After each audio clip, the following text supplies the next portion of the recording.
profesional yang boleh membawa suara orang muda. Dan siapa kata wanita tak penting? 5 calon MCA di dalam kereta Johor Bahru, 4 adalah wanita. Sini pun sudah 2. Dan ini menunjukkan kita pentingkan wanita. Itu saja. Maju. Maju. Maju. Hidup. Hidup. Hidup. Chan Mari Chan. Okey. Jumpa saya pada malam ini. Jadi, 2 calon wanita yang hebat telah berucap. Calon pertama, Saudari Chan. Tak dengar, Chan. Calon kedua, siapa? Teo Hai. Teo Hai. Teo Hai. Maju. Maju. Maju. Pada malam ini saya datang untuk menyokong mereka. Seperti apa yang Datuk Seri Wika Siong sebut tadi, Johor sedang bergerak maju. Kita nak jadi sebuah negeri yang maju menjelang tahun 2030. Dan dalam kita nak membangunkan negeri ini, masyarakat berbilang kaum, Melayu, Cina, India, orang asli, kita semua kena bersatu hati untuk majukan negeri ini. Dan saya nak tekankan pada malam ini, saya tahu semua tengah lapar, ucapan saya tak panjang sangat.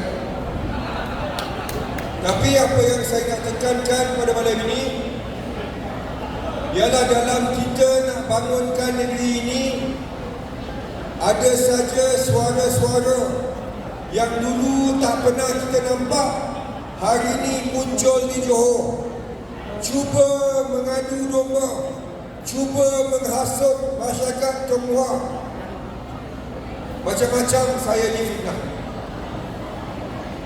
YB Datuk Seri Wika Siong sebut tadi, sampai ada yang cakap saya ini pemimpin yang resis.